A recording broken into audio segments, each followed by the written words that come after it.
গরম তেলের মধ্যে নারকেল দিন আর দেখুন কি হয়। অনেকেই জানে না গরম তেলের মধ্যে গোটা নারকেল দিলে কি হতে পারে। আজকে আপনাদেরকে নারকেলের এমন একটি ব্যবহার শেখাবো যা জানার পরে আপনি খুশি হয়ে যাবেন আর এটা ভেবে আফসোস করবেন কেন আপনি এটা আগে শিখেননি। তো আসেন আপনাকে জানিয়ে দিই এটা করার জন্য আপনাকে কি করতে হবে। সবার প্রথমে আমাদের একটা গোটা নারকেল গরম তেলে দিয়ে 2 থেকে 3 মিনিট ফ্রাই করে নিতে হবে। আপনারা হয়তো এতক্ষণে দেখেছেন আমরা নারকেলটাকে 2 থেকে 3 মিনিট ফ্রাই করে নিয়েছি। এরপরে এই নারকেলটাকে তেল থেকে তুলে একটি পানি ভর্তি সসপ্যানে দিয়ে দিব আর এটাকে কিছুক্ষণের জন্য পানির মধ্যে রেখে দিতে হবে।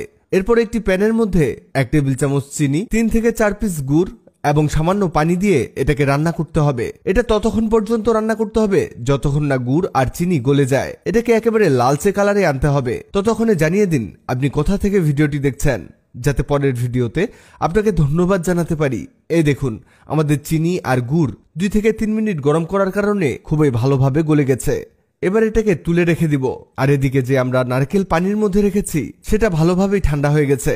এবার এটা হাতে নিয়ে শক্ত কিছু দিয়ে বাড়ি মেরে মেরে এটাকে ভাঙতে হবে। আর এটা ভেঙে গেলে এর উপরের খোসাটাকে আলাদা করে নিতে হবে। ভেজে নেয়ার কারণে এটা খুব সহজেই খোসা ছাড়ানো যাচ্ছে।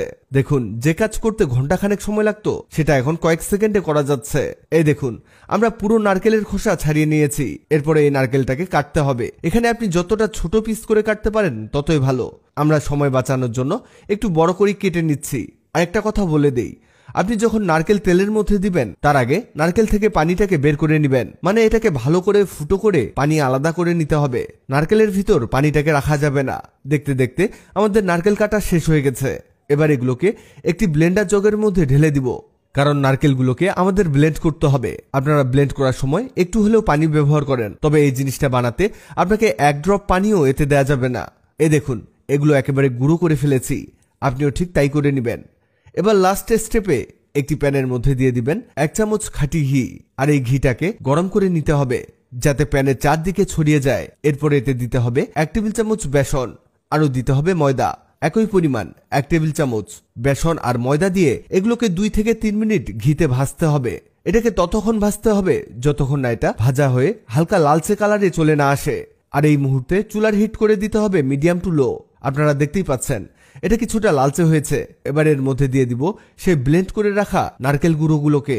এই জিনিসটা প্রত্যেকটা ঘরে ঘরে অনেক বেশি কাজে আসবে। আর এটা যারা জানেন না তারা তো এটা দেখে খুশি হয়ে যাবেন। এই নারকেল দিয়ে আবারও 2 থেকে 3 মিনিট ভেজে নিতে হবে। এটা হতে হতে আপনাদের জানিয়ে দেই, আগের ভিডিওতে কমেন্ট করেছেন ঢাকা কলাবাগান থেকে মোহাম্মদ রিপন, রাজশাহী থেকে মোসাম্মদ ফরিদা, লক্ষ্মীপুর থেকে সানি আহমেদ। আপনারা যারা কমেন্ট করেছেন আপনাদের ধন্যবাদ। এই দেখুন আমাদের এগুলো ভাজা হয়ে গেছে। এবার এগুলোর মধ্যে দিয়ে দিব সেই গুড় চিনির শিরাটিকে। একটা কথা মাথায় রাখবেন, এখানে এই শিরা দিয়ে চুলার হিট লো ফ্লেমে দিয়ে দিবেন। আর এগুলোকে 3 থেকে 4 মিনিট আবারও ভেজে নিতে হবে। 3 থেকে 4 মিনিট ভেজে নেওয়ার পরে এগুলো ঠিক এমন হয়ে আসবে। এই দেখুন এবার চুলা বন্ধ করে দিয়ে এগুলোকে রেখে দিব ঠান্ডা হওয়ার জন্য। আর এগুলো হালকা ঠান্ডা হয়ে আসলে অল্প করে হাতে নিবেন আর এভাবে মিষ্টি শেপ দিয়ে নিবেন। আপনারা হয়তো বুঝতে পেরেছেন কত মজার একটা খাবার তৈরি হচ্ছে। জি ঠিকই ধরেছেন, তৈরি হয়ে গেল অনেক মজার নারকেল লাড্ডু। এভাবে যদি একবার লাড্ডু তৈরি করে খান আপনি অবাক হয়ে যাবেন, কারণ এটা এতটাই মজার যে এর স্বাদ মুখে লেগে থাকবে। এটা একটা খেলে আরেকটা খেতে চাইবেন। দেখলেন তো কত সহজেই কত চমৎকার একটা লাড্ডু তৈরি করে দেখালাম। ভিডিওটি আপনার কাজে আসবে, তাই দ্রুত খুঁজে পেতে টাইমলাইনে শেয়ার দিয়ে রাখুন। ভিডিওটি ভালো